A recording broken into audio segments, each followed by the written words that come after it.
chemistry department here. And I've been here for about 20 years. And I've been involved in OER for, gosh, probably 15 of those or something like that in development and leadership of the LibreTexts team.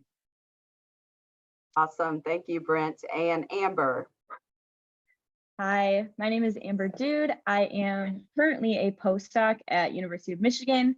My background is in chemistry education research, but I went to Hope College, and that's where I met Brent, and Brent recruited me to join with the LibreTexts project, and I've been working with this for about 2 years now.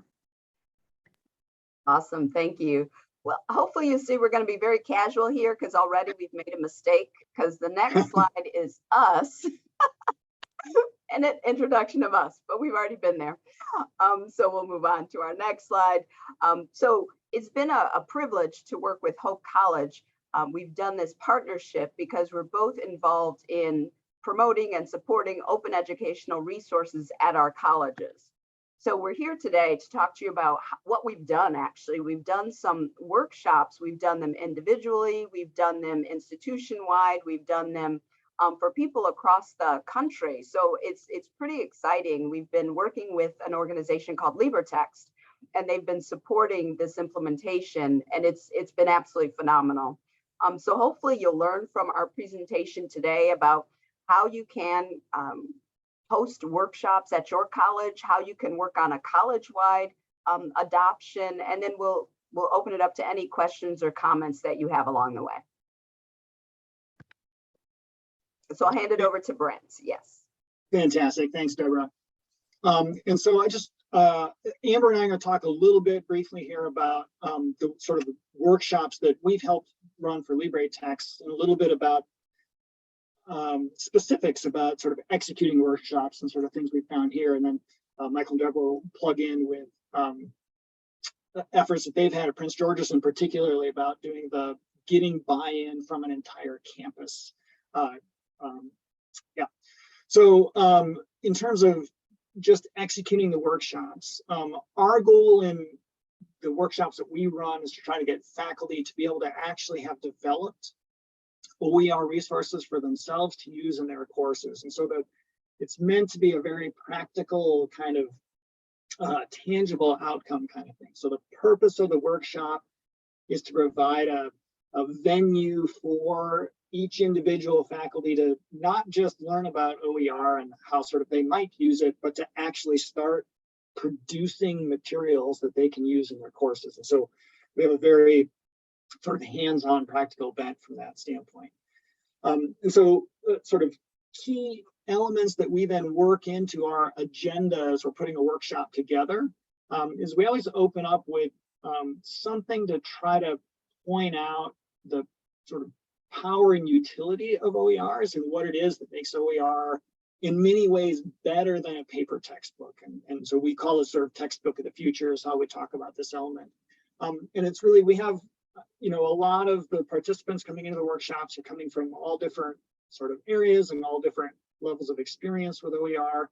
We're all interested to some extent, but they may or may not really understand all of the functionality that's possible with an OER because it is typically online. And so that's some of what we're trying to urge here, and to really get people to be thinking about their pedagogy a little differently because of the different modes that are possible in an OER. We also want to try to make sure that the participants, the faculty that are there, are thinking about OER from their own context. So before the workshop has started, we've usually given them a little bit of a homework assignment, which is to think about a particular course that they want to use OER in. And we let them know that they're going to be actually developing materials for that course during the workshop. And so they've, you know, pulled up the syllabus and they've thought about their textbook and that kind of thing. And so we get each of the individual faculty to then sort of report out to the whole room, you know, here's the course I'm going to be working on this week.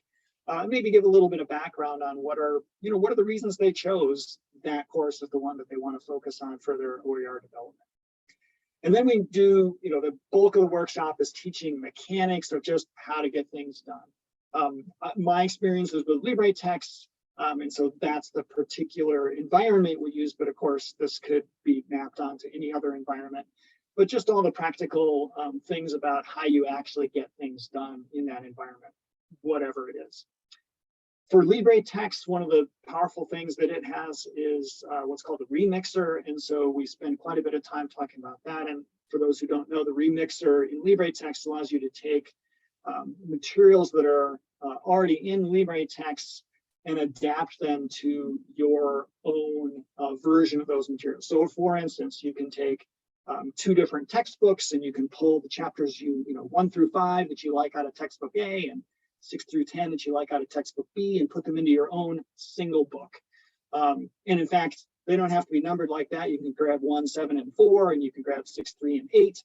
And the remixer automatically renumbers and puts everything in order. And it's really a very powerful thing to allow you to create your own custom text that really fits the way you teach your course, rather than having to use it in the way someone else does it. We, of course, also talk about manually creating pages or editing existing pages so people can get whatever the look they like is in whatever they're building within LibreTexts. LibreTexts also has a homework system called Adapt. And so we get into that, how people can pull problems that might already exist in Adapt or create their own, and how to use it for automated grading and all those kinds of things. Okay.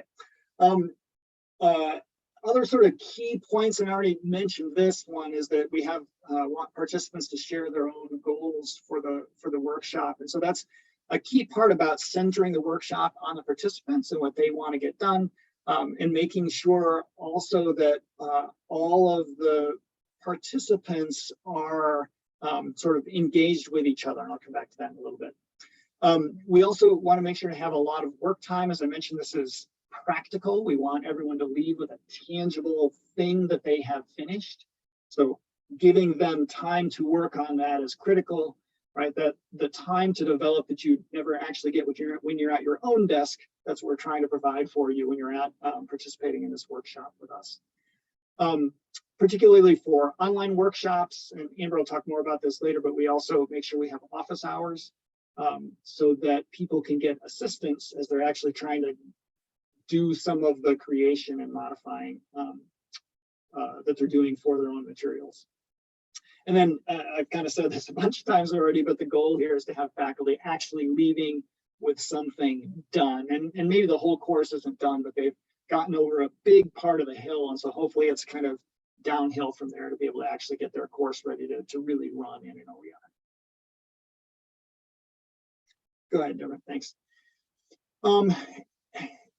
We've done workshops both in person and virtually. And so, if you're thinking about running your own workshop, maybe you're trying to decide whether you want to do it in one environment or the other. And so just some things that we've sort of figured out over the years that are pluses and minuses for both. So I'll just sit through these pretty quickly here. So for in-person workshops, obviously there are travel limitations you need to worry about. You're not going to be able to get people probably not internationally, and maybe not even for more than a couple of states away. And maybe that's fine, because maybe you're focused on just your own institution, or maybe also a couple of neighboring institutions, but that's just something you have to balance. One advantage to that travel, though, is that it means people who have taken the time to maybe drive a couple hours to come to the workshop, they're there. They've removed themselves from their distracting home and work environments, and they're in your workshop, and so they can really dedicate time to development.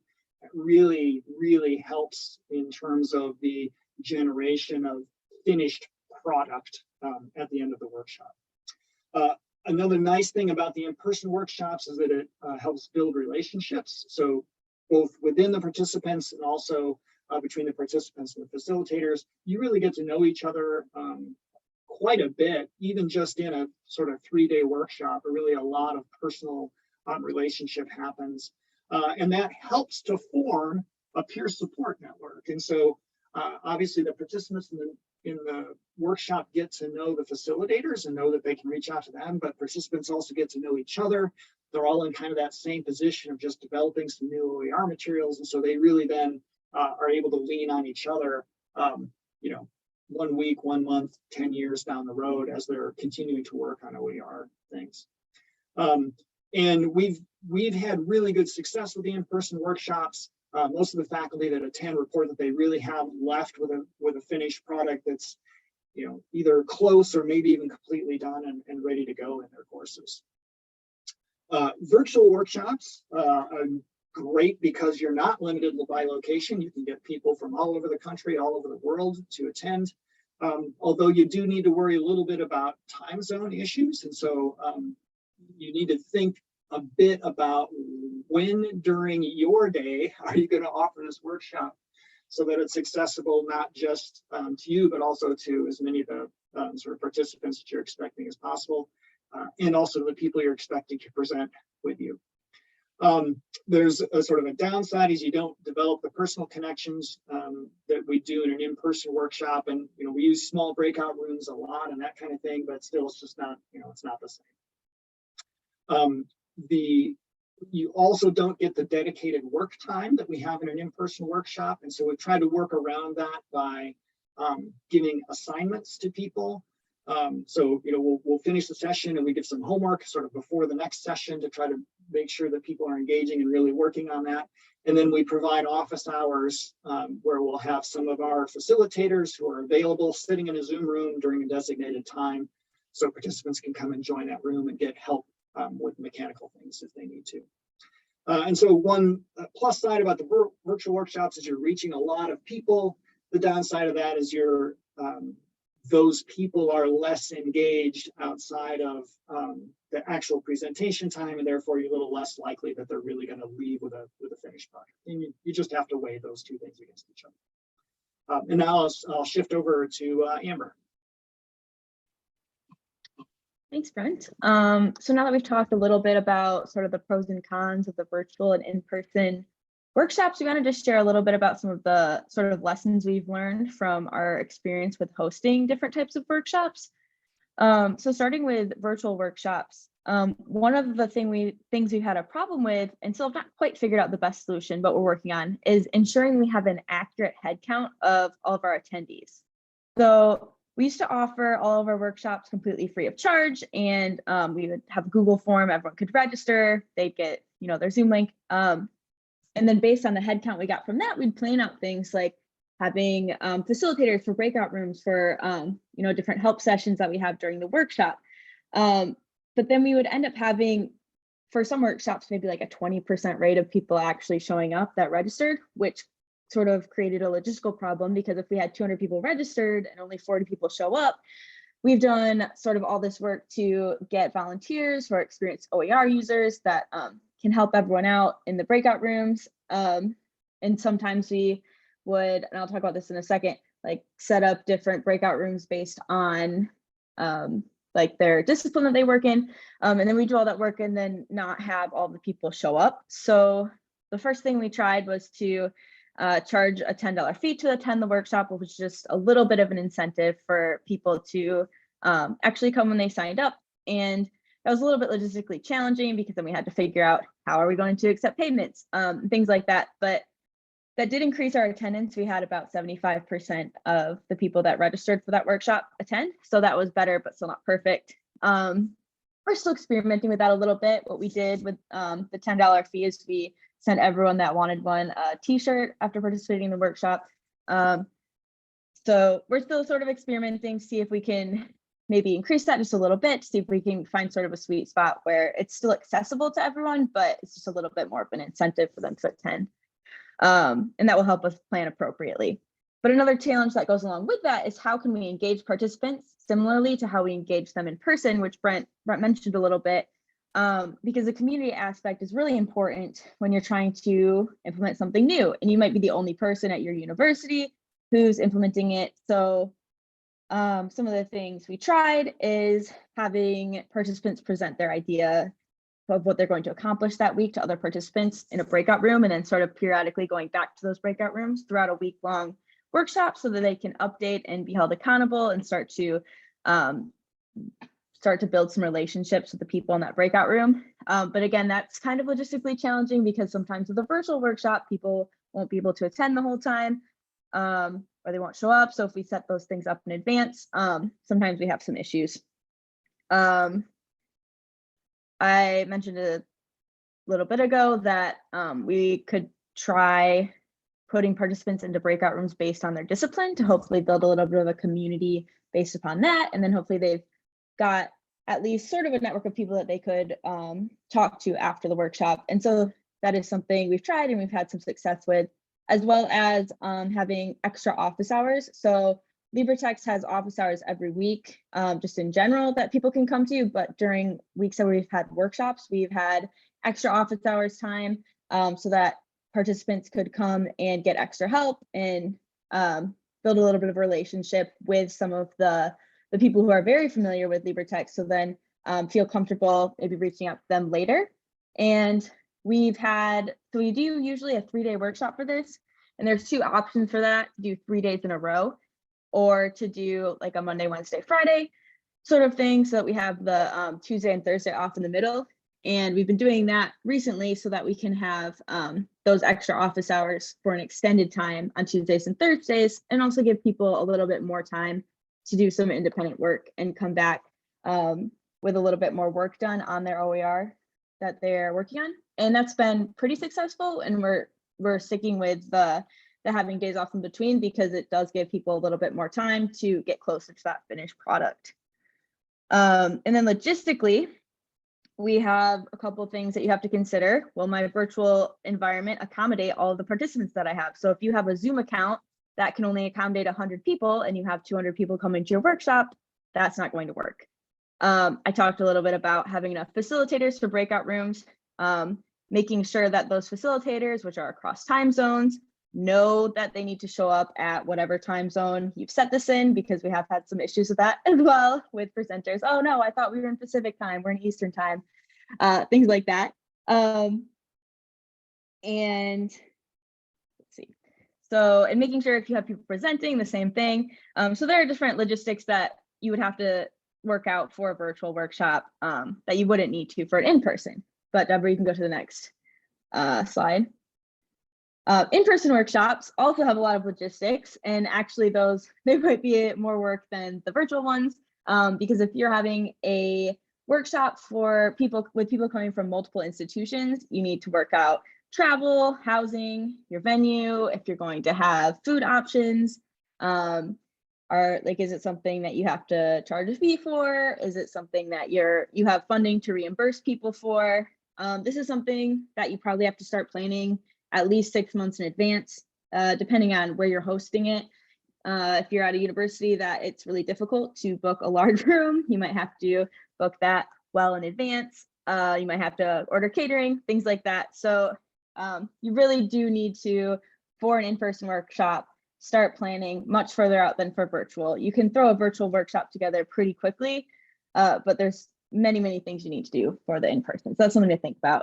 A lot of this would be easier if you are just planning on doing a workshop at your single campus and you're not inviting external people, because then you don't have housing and travel, etc.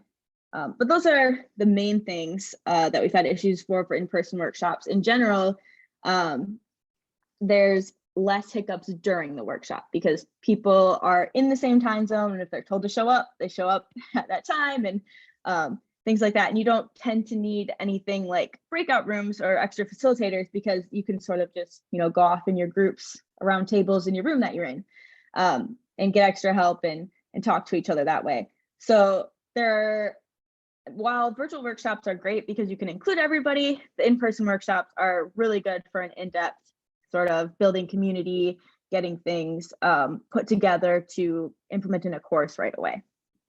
You can go to the next slide, Deborah. So this is just a little bit of a success story, I guess, that we have. Our first in-person workshop since COVID was in June 2022, and we hosted that at Hope College. All 4 of us were there and had a pretty good time. We had 11 participants end up coming, and we had people one person from Florida and someone from Washington. So we really had people traveling in from all over the United States.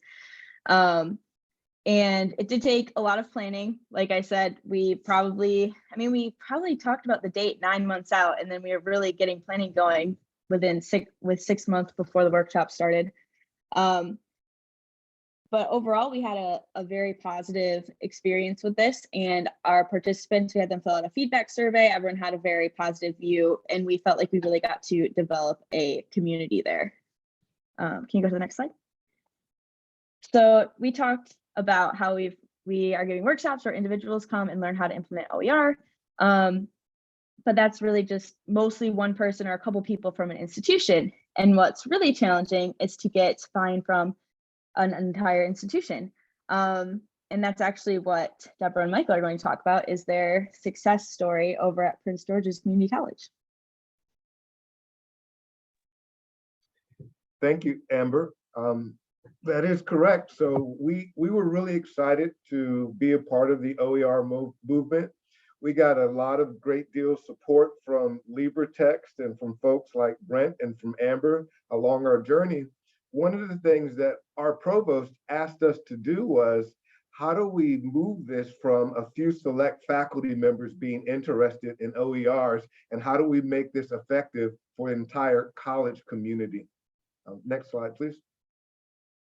So one of the things we had to think about is what was going to motivate faculty on a large scale to be moved towards OERs. And, you know, everyone thinks about the cost savings, but there were so many faculty members that said, you know, it's really not about saving money, it's about quality. So we're not really sure we need to do this.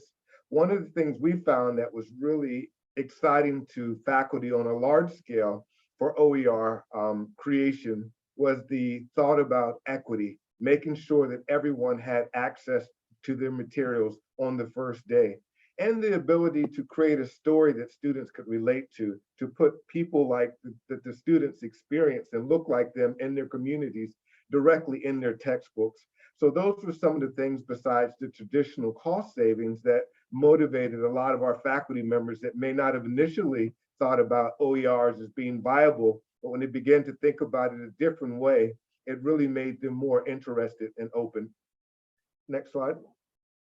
The approach that we used and we found to be really helpful is making sure this initiative was led by faculty and supported by administration. We recognized, and being a faculty member myself, that, you know, the institution is telling you all the time, this is the next thing you need to do. Oh, you need to do this again, and it becomes the next shiny object that you have to address for the sake of administration. So one of the things that was important to us, and we informed the provost, is that we wanted to make sure that this was led by faculty and supported by administration. And that approach really helped us to get and maintain faculty support. Next slide, please. So the things that we thought about in order, how can we make this successful on a larger scale? We needed to create awareness. We needed to make sure we had stakeholders across the entire campus. We had to have training that was available, and we had to have resources available that could be available for supports as well. Some of the awareness that we used were the school newspapers, social media, SGA meetings for having students, having internal workshops, attending LibreFest, having them support us, the office hours, so many different things. Next slide, please. But one of the key things for us was to really think about the stakeholders and to make sure that we had all of the people represented. So when we put this together, we recognized that there was a role for everyone. So we had students part of our team. We had faculty, we had our research office because we knew we would need data. We had the professional development team, we had advisors, we had the library, we had marketing. So we wanted to make sure that if we were going to do this to scale, that we could not just sit back and do this in a pocket, that we had to have our president's cabinet and the entire senior team of our organization represented here. So this didn't become a project, this became a college-wide implementation. So for our research office, we asked them to create an assessment plan. We asked them to calculate the annual savings for us. We asked them to look at course success data for us to determine how impactful this would be. It's great that we're doing it, but is it really making a difference? So for one of the courses that we did, that we compared a section that was an OER section to a non-OER section, we had data to show that the success rate was better and that the average grade was better. And we found that consistently across our classes where we track data for OER. We also went to our marketing and communications team and we asked them to create a marketing plan that was going to go out to the college and community, that this just was not a project, but we wanted this to be part of their strategic initiative in supporting the college. Part of that communication plan included making sure that the faculty as well as administration knew for our high enrollment and general education courses that they were actually being converted to OERs. So this list right here shows our general education courses, and it shows the ones in different categories for whether it's humanities, social sciences, math, that we had OER options available so that we could eventually get to the point where we could have an OER or Z degree.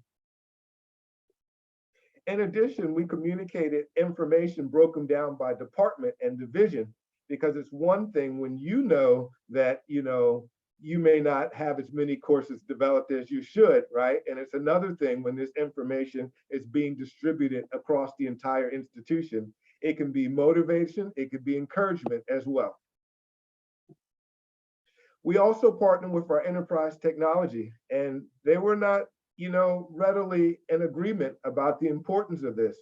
But we needed to first think about how were we going to store this information if we were going to do this institution-wide.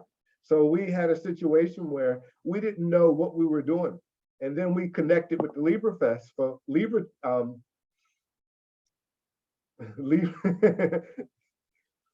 Deborah, help me out, please. That's why I have you here. LibreTexts folks. And they actually worked through us in terms of giving us options available for letting us know, how can we store this? We thought maybe we should use institutional web pages. We thought maybe we should use our learning management system. They already had this figured out. So we wanted to scale this institution-wide. We didn't have to try to do this. They had already done the work for us, and we were able to buy in and use what existed already. We also, in terms of our enterprise technology team, we said to them, we need to make sure that students can search these courses by categories of Z textbooks and it be clearly listed in the section label. And they were a little reluctant and they told us it couldn't happen at first. But then we found other schools through the LibreTexts network that were doing this already and we're able to show them. So based upon that support, we pulled this information back to them, and then they found a way to do that. And the reason why I mention this is that this was not an easy process for us where everyone was supportive the whole time. A lot of times we had to find work and let them know that other people had done it as well. Deborah? Sure. So I look at this and man, we've done a lot.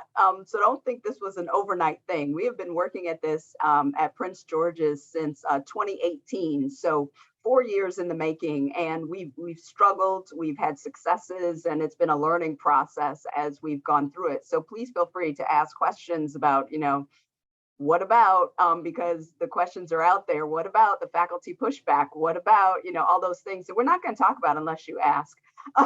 They were the challenges of it, and they are, I'm sure, something that's happening on your campus as well. But how do we support this? Well, we really had to provide resources for the faculty. We had to let them know there are resources available for you. And then we created something in several places so that they could find the resources available to help them with creating an OER. So on our portal page, we created a faculty resource guide that is like a 15-page document of anything you ever wanted to know about creating an OER. But they're not going to read that. So then we made a one-page checklist, like just here are the bullet points to get you started. And we created a very clear process for the faculty to get up and running with this.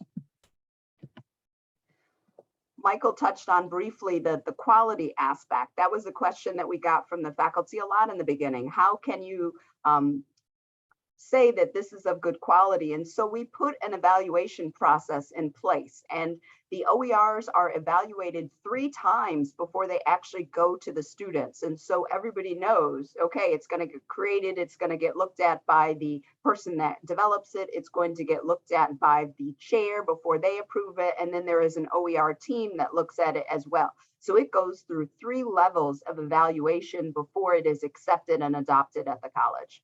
So that sort of helped to silence the naysayers in that it wasn't quality, because we put those checks and balances in place. So I'm just going to share with you some of the resources that we created. One thing that I'll share with you at the end is the site where we housed all of this, and it is open to everyone. Michael and I, and I'm sure Amber and Brent are the same. We don't need to reinvent the wheel. We created all this stuff and then we put it on a site and you're able to use it, you know, so search PGCC, insert your college and keep it moving, because the resources that we created, you can use. So we created this 1-page getting started checklist that the faculty absolutely love. It's very easy for them. So that is on there. We tell them to create a course map. They're always like, well, what am I doing? Well, you're making sure that the objectives and the outcomes for your course are met in the OER that you are creating. So let's pull out all of your course outcomes and let's look at the material you're creating and let's make sure those things align. So we were giving them that resource as well.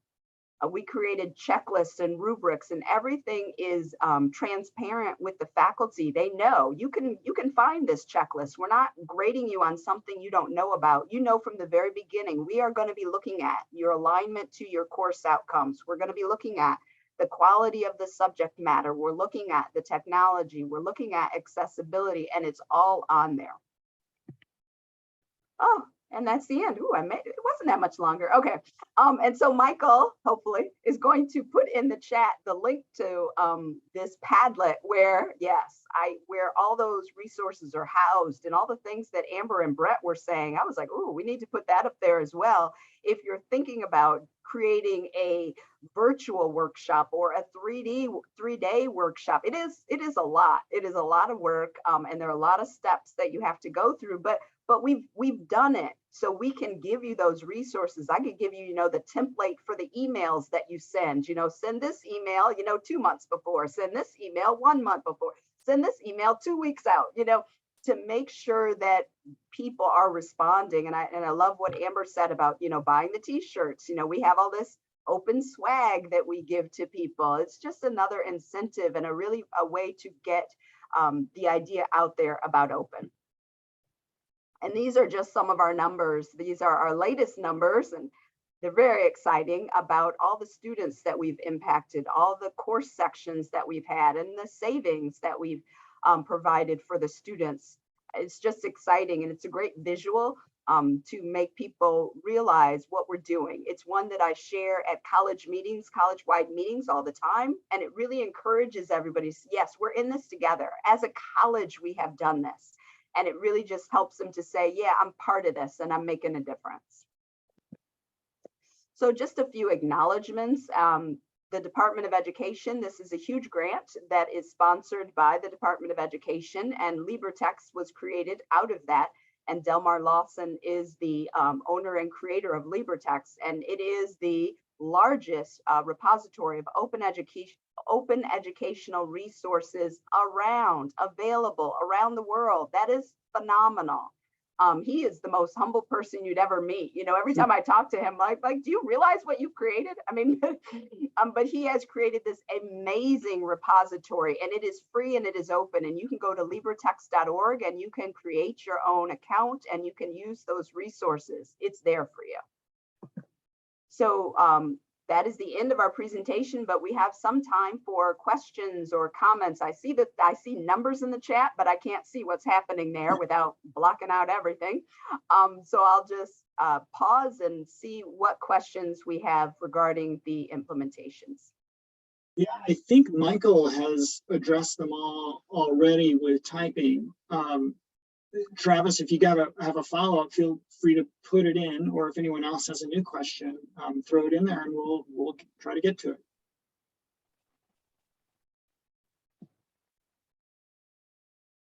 Most of the comments are thanks, Deborah, on your fantastic Padlet page. Oh yeah, I know, right?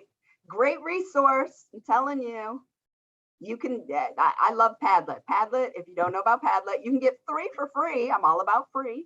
And it's very easy to use. And it's a great way to share resources with people so that we can stop reinventing the wheel. I mean, if every faculty member made 3 and shared it with everybody, I mean, just think about the knowledge that we would have and what we would be able to do. So I have a question for people that are here. Are you looking at doing some workshops? Are you thinking about, is this why you came to do an OER workshop, or just finding more information? And we did just get 2 questions in there. So Michael or Deborah, these are for you, from Annie and from Rachel. Okay. So communications tips to convince administration on the effort. We were lucky in that our provost, you know, this was something that he really believed in and really championed, you know, so we were very lucky to have support of the provost. However, in terms of other areas of administration across the campus, whether it was the research office or whether the communications, they required some nudging at times, you know, and we had to go back to the provost and say, hey, we're not getting buy-in from the communications team. The research team told us that they have way too much on their plate to give us this data. So we did get, you know, the provost to help us champion that, where we did find resistance. Yeah, and we'll be doing some traveling OERs to other colleges where they don't have the support of their administration. And so we're talking about, well, you've got to gather some data. You can look at our data, you can look at the data of successful colleges or similar colleges, those that have implemented OERs, the difference in the course success data that they can share with you, the savings to the students. You've got to make a case for it. If you don't have someone that is going to champion, you have got to become the champion. You've got to do some research and you've got to say, this is why we need this. But yeah, we were blessed in that our provost was on board, but yeah, we're finding that not everybody is so lucky. And then how do you convince others that this is a good thing and this is the way to go? So Deborah, we have a few more. One is, do faculty collaborate across course and sections for these resources, or they normally do it on their own? So we have compensation available for faculty, and the compensation increases if they collaborate.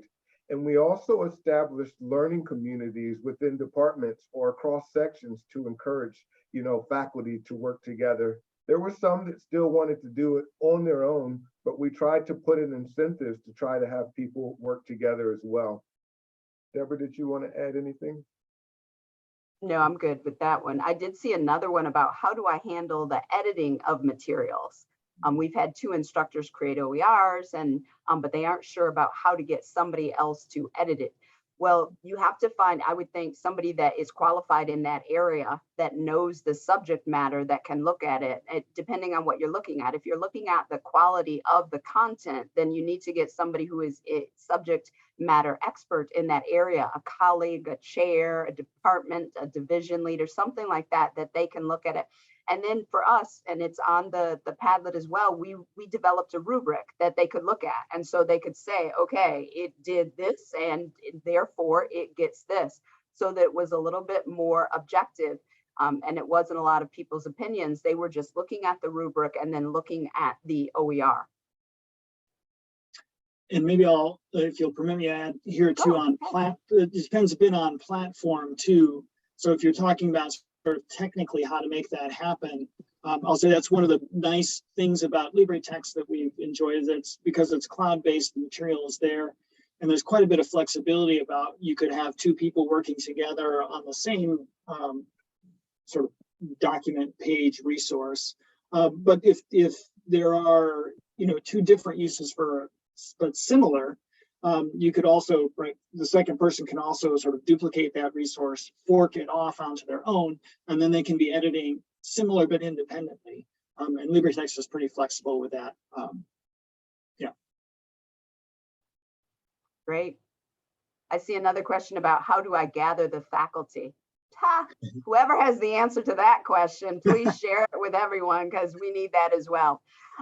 You know, you just try lots of things. You just, you know, I mean, you try food, you try, you know, timing, you know, in the morning, in the evening, on the Saturday, we'll feed you, we'll give you a shirt. Well, you know, you just try all sorts of things. And those that are interested will come.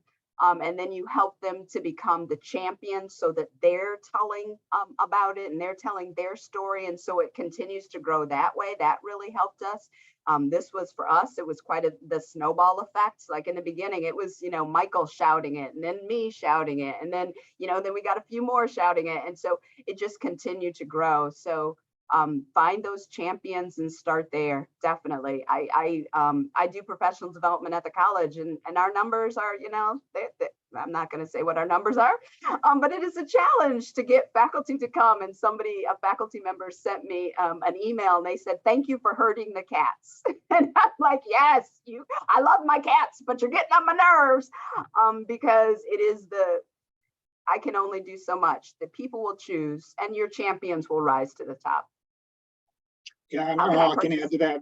I can add to that too, that we've done, so we've done quite a few workshops now that we've sort of hosted at Hope College in some way or another, some of them physically at Hope College, some online.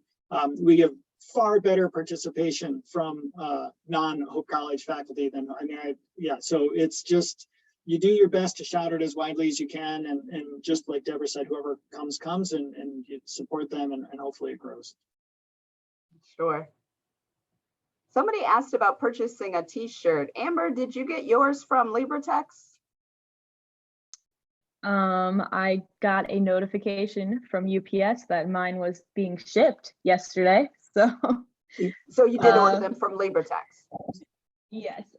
So no, I think Susan, I think if you reach out to Amber or me, yeah, I was just going send to us say an email and we can send you one. Awesome. So Deborah, there's another one. Does LibreTexts do train the trainer for staff during the workshops? Oh. Do you have to pay for access to the LibreTexts system? This person had to step out earlier and came back in. So thanks, Kelly, for pointing that out.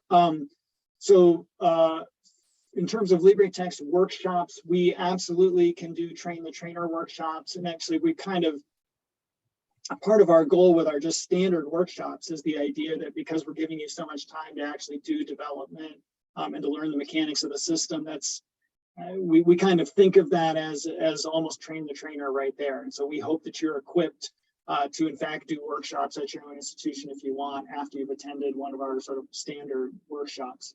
And LibreTexts is totally free. So you can get an account on the LibreTexts system for free. You can use any of the materials that are there for free. And in fact, if you are aware of open resources that are not part of LibreTexts, you can also contact Delmar. And he actually has a team of people whose job it is to sort of bring those materials into LibreTexts. So as long as the materials really are open, you don't even have to get them. Like there are people at LibreTexts that will pull them in for you. And by the way, LibreTexts also pays a lot of attention to accessibility efforts. And so those materials are usually more accessible and sort of more uniform. And so at least in those ways, better than they were in whatever platform they were in before. For the homework system, there is going to be a fee for using the homework system, just because this is growing and there's got to be some mechanism to help fund it going forward. But at the moment, all of that is free. So Karen wants to know, do you give out scholarships if there is no PD available? We have, are you talking about like at Prince George's or for LibreTexts in general? Well, maybe I'll answer for LibreTexts in general and then Deborah and Michael can chime in. LibreTexts doesn't have funding for that right now. So this big Department of Ed grant is actually ending. And so we don't have external funding to support sort of infusing professional development money into your campus. The LibreTexts itself is free.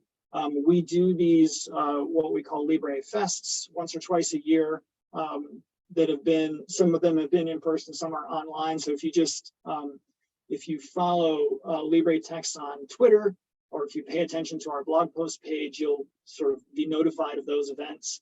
And you can do those. Those are all free, always free.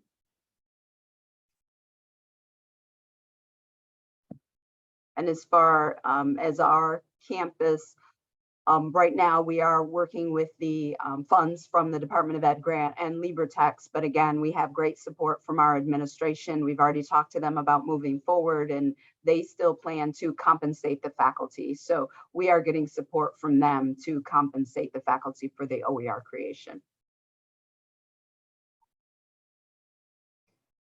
We have a note that we have 3 minutes left, so speak now or forever hold your peace. Well, or email But us. we did leave, share our email addresses. So if you have questions, you want to reach out, feel free. I think any of us are more than willing to help you and support you. Yeah, and the whole slide deck of materials will be available, like most of the other talks that are part of this summit. Yes. I also wanted to mention there is a workshop, I think a 2-day workshop, October 10 and 11, that's going to be happening. So if anyone wanted to register for that, you could. Yes, someone just said this was a fantastic session. I would agree. So thank you so much. One last question. Do you have a link for that workshop, Amber? And if so, can you post it in the chat? That'd be wonderful. Yeah, I just Great. posted the link to the LibrePress blog post about the workshop, which has all the registration info. Great. Yeah. This Including was- a link within there to the registration page.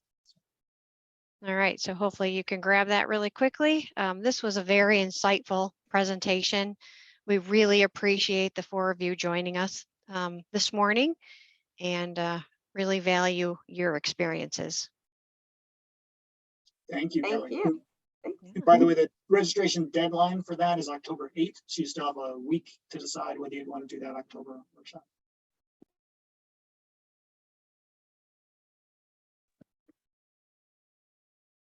Okay. Well, thank you everybody for joining. I'm going to stop All right. recording Thanks. and